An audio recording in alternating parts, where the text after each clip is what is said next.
Madam నమస్కారం madam.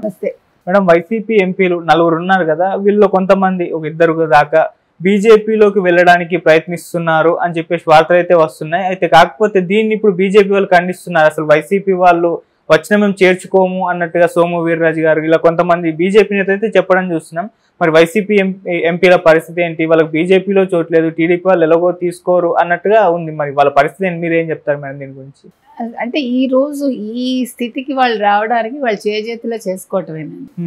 ఇప్పుడు కొంతమంది తెలివిగా ముందే అసలు ఊహించుకుని వాళ్ళు తెలుగుదేశంలోకి అంటే ఎలక్షన్స్ ముందే వెళ్ళిపోయి ఉంటే తప్పకుండా గెలిచుండేవాళ్ళు. వీళ్ళందరూ కూడా ఓవర్ కాన్ఫిడెన్స్ తోటి అటు పార్టీ నష్టపోయింది, ఇటు ఎమ్మెల్యేలు నష్టపోయారు, ఎంపీలు నష్టపోయారు. మనం డే 1 నుంచి చెప్తున్నాం, లేదు తెలుగుదేశం ఖచ్చితంగా వస్తుంది, తెలుగుదేశం కూటమి అని. అది అందరూ ఏదో మన పిచ్చివాళ్ళని చూసినట్టు చూశారు చెప్పాలంటే. అంటే సర్వేలు ఆల్మోస్ట్ ఒక 80% తెలుగుదేశం కూటమికి ఇచ్చాయి, 20% వాళ్ళకి ఇచ్చారు. ఎవరికి? వైసీపీ కూటమికి. అప్పుడు కూడా ఇప్పుడు ఆరామస్థాన్ లాంటి వాళ్ళు లాస్ట్ మినిట్లో వాళ్ళు తారుమారు చేసి వైసీపీ వస్తుందని చెప్పారు తప్ప ఆయనకు తెలుసు వాస్తవాలు, అందరికీ వాస్తవాలు తెలుసు. కాకపోతే ఏంటంటే వైసీపీ సొమ్ము తిన్నందుకు వాళ్ళ డ్యూటీ వాళ్ళు చేశారు. కాబట్టి ఇప్పుడు ఎవరిని తప్పుపట్టి ప్రయోజనం లేదు. మనం ఆల్రెడీ చెప్పాం, మిథున్ రెడ్డి బీజేపీలోకి వెళ్ళటానికి రెడీగా ఉన్నారు, తర్వాత పెద్దిరెడ్డి రెడీగా ఉన్నారు. ఇప్పుడు వాళ్ళు వెళ్తే ఇంకో నలుగురిని తీసుకెళ్తారు కదండి. ఇప్పుడు ఎప్పుడు కూడా ఎవరు ఒంటరిగా వెళ్ళరు దేనికి, అందులో ఎస్పెషల్లీ రాజకీయాల్లో వాళ్ళు వెళ్తూ 10 మందిని వెంట పెట్టుకుని వెళ్తారండి. వాళ్ళ సర్వైవల్ అక్కడ కావాలి కదా. ఇప్పుడు వీళ్ళు వెళ్ళాక అక్కడ వాళ్ళు పట్టించుకోలేదు అనుకోండి, అట్లీస్ట్ మన అని కొంతమంది మన పక్కన ఉండాలి. అది రాజకీయమైనా కావచ్చు, మనకి బంధుత్వమైనా కావచ్చు. ఇప్పుడు మనం పెళ్ళికి వెళ్ళేటప్పుడు ఏం చేస్తాం చూడండి, ఒక్కళ్ళ వెళ్ళంగా వెళ్తే మనకు ఒంటరిగా ఫీల్ అవుతాం. అదే వెళ్ళగానే ఒక నలుగురితో కలిసామనుకోండి, లేదు మన వాళ్ళతో వెళ్ళామనుకోండి, ఆ తీరు వేరే ఉంటుంది. అందుకని రాజకీయాలైనా అంతే. కాబట్టి వీళ్ళందరూ కూడా ఇప్పుడు పెద్దిరెడ్డిని తీసుకుంటే బోల్డ్ ఉంది, అక్కడ గొడవలు ఉన్నాయి, అవినీతి ఉంది, అక్రమాలు ఉన్నాయి. ముఖ్యంగా మైనింగ్, మిథున్ రెడ్డి అయినా పెద్దిరెడ్డి అయినా అదే సమస్య. మనకు తెలుసు పులివర్తి నాని ఏం చేశారు, 50 కోట్లు ఫైన్ వేశారు ఆయనకి. ఎందుకు? మైనింగ్కి వీళ్ళు చెప్పిన రేటు వీళ్ళకి ఇచ్చేసేయాలి అంటే ఆయన వినలేదు. మీకు ఇచ్చేస్తే నాకే మిగులుతుందని అడిగాడు ఆయన, కుదరదు అని 50 కోట్లు ఫైన్ అండి. సో ఆయన మీద దాడి జరిగింది. ఎక్కడికక్కడ మైనింగ్లంతా వీళ్ళే కదా దోచుకోవటం అంతా కూడా. మైనింగ్ అనే కాదు, వాళ్ళు అసలు నియోజకవర్గంలో ఎవరినైనా ఎదగనిచ్చారా, ఎవరినైనా రానిచ్చారా అంటే ఇండివిజువల్గా, అంటే వాళ్ళది అని ఒక రాజ్యాన్ని వాళ్ళు ఏర్పరచుకున్నారు. ఇప్పుడు మనం చూస్తూ ఉంటాం సినిమాల్లో, ఒక అండర్ గ్రౌండ్ డాన్స్ లాగాను, లేకపోతే ఏదో అట్లా ఒక మాఫియా గ్యాంగ్ లాగాను అట్లా తయారయ్యారు వీళ్ళందరూ. అంటే ఇసుక కావచ్చు, శాండ్ ఏమన్నా ఇది మద్యం కావచ్చు, లేకపోతే ఖనిజం కావచ్చు, ఇవన్నీ కూడా వీళ్ళు చేస్తున్నవే. మనకి గుర్తుంటే మిథున్ రెడ్డి లాంటి వాళ్ళు ఎలక్షన్స్ ముందు మొత్తం మద్యం అంతా కూడా తను తీసుకుని తన దగ్గర పెట్టుకున్నాడు కదా. అంటే ఎక్కడ దొరకకుండా చేశాడు, మీకు గుర్తుంటే. ఓకే. ఈవెన్ అదేంటది కింగ్ ఫిషర్ బియర్స్ ఎక్కడా దొరకలే, మీకు హైదరాబాద్ కూడా దొరకలేదన్నారు. ఎందుకంటే ఎలక్షన్స్ ముందు ప్రతిపక్షానికి, అప్పుడు ప్రతిపక్షంగా ఉన్న తెలుగుదేశం కూటమికి మద్యం దొరకకూడదు, వాళ్ళు పంపిణీ చేయకూడదు. అంటే ఇప్పుడు బిర్యానీ మద్యం తర్వాత 300 ఇస్తేనే కదా వాళ్ళందరూ వస్తారు. సో అందుకని వీళ్ళంతా కూడా ఒక చోట డంప్ చేసి పెట్టారు. ఈవెన్ పిఠాపురం ఎన్నికలప్పుడు ముఖ్యంగా ఎట్టి పరిస్థితుల్లోనూ పవన్ కళ్యాణ్ ఓడించాలని వాళ్ళు ఈ మద్యం డంప్స్ అన్ని పెట్టారండి. మిథున్ రెడ్డి వెళ్ళి పిఠాపురంలో కూర్చున్నారు కదా, అతను కూర్చున్నప్పుడు మొత్తం మద్యం డంప్స్ అన్న అక్కడ పెట్టుకున్నాడు. ఓటికి 25,000 30,000 ఇచ్చుకున్నాడు అతను. కాబట్టి ఇప్పుడు మిథున్ రెడ్డి లాంటి వాళ్ళు సర్వైవల్ అవసరం. ఇప్పుడు ఈరోజు చంద్రబాబు నాయుడు గారు చాలా మంచిగా ఉంటున్నారు. మంచితనం వేరు, కేసులు వేరండి. ఇప్పుడు ఎంక్వైరీ మొదలుపెట్టాక వాళ్ళ మీద ఇప్పుడు అవినీతి చిట్టాలంతా బయటకు తీస్తున్నారు.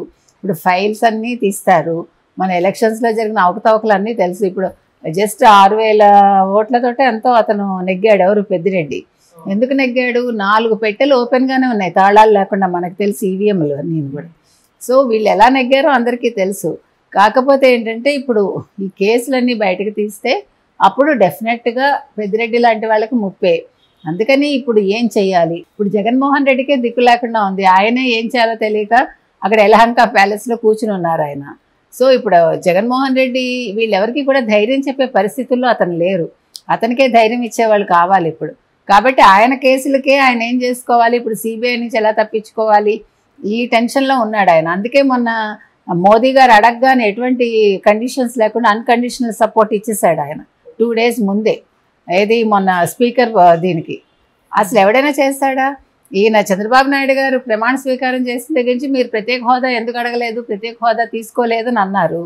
ఇప్పుడు వైసీపీ తరఫున మరి జగన్మోహన్ రెడ్డి ఏం చేశారండి? 5 ఏళ్ళు ఉన్నాడు కదా ఆయన ముఖ్యమంత్రిగా, ఉండి ఏం చేశారు ఆయన? ఏ రోజైనా మాకు కావాలి అని అడిగారా? మాకు ప్రత్యేక హోదా కావాలి, మా రాష్ట్రానికి ఇన్ని నిధులు కావాలి, ఇది కావాలని ఏ రోజు అడగలేదు ఆయన. అడగకుండా తన కేసుల కోసం అని అక్కడికి వెళ్ళి మోకరిల్లాడు ఆయన.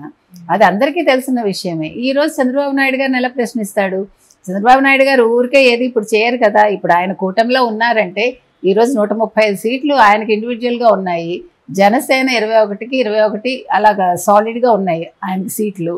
కాబట్టి వీళ్ళే ఊరుకోరు. 16 మంది ఎంపీలు వీళ్ళకి, 2 ఎంపీలు జనసేనకి ఉన్నప్పుడు బీజేపీని డెఫినెట్గా they can demand, they will demand, because they are in position to demand అంతే. ఎందుకంటే ఇప్పుడు ఈరోజు వీళ్ళు చెప్పింది మోదీ గారు వినాలి, వింటారు కూడా. ఎందుకంటే ఆంధ్ర ప్రజలు ఎటువైపు ఉన్నారు, వాళ్ళ ఓటింగ్ తీరేంటి, ఆంధ్ర ప్రజల ఆలోచన ఏ విధంగా ఉంటుంది అనేది మొన్న ఎన్నికలు ప్రూవ్ చేశాయండి. అందుకే ఆయన 16 మంది ఎంపీలతోటి ప్రత్యేకంగా 40 నిమిషాలు సమావేశం అవటమే కాకుండా మీకు నా సొంత నెంబర్ ఇస్తున్నాను, నేను నా వ్యక్తిగత నెంబర్ ఇస్తున్నాను మీకు, మీరు ఏ టైంలో అయినా ఫోన్ చేయండి, ఒకవేళ నేను ఎత్తకపోతే నా ఓఎస్డీ ఎత్తుతాడు, లేదంటే నేను నెక్స్ట్ డే మీతో మాట్లాడతాను ఖచ్చితంగా అని చెప్పాడు ఆయన. ఏ ప్రైమ్ మినిస్టర్ అయినా ఎప్పుడైనా చెప్పారండి ఇట్లాగా? అంటే ఈరోజు తెలుగుదేశం వాళ్ళ విలువ ఏంటో మనకు అర్థమైంది. అలాగే జనసేన విలువ కూడా. ఇప్పుడు అన్ని పార్టీలు ఒకటే. ఈరోజు జనసేన ఉంటే తెలుగుదేశం ఉంది, తెలుగుదేశం ఉంటే జనసేన ఉంది. ఈ 2 ఉంటేనే బీజేపీ ఉందండి.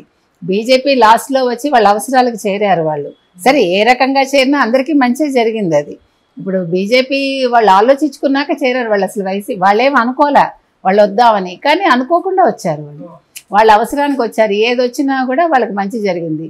సో దాన్ని ఇవాళ మోదీ గారు గుర్తించారు కాబట్టి ఆ రకంగా చేశారు ఆయన.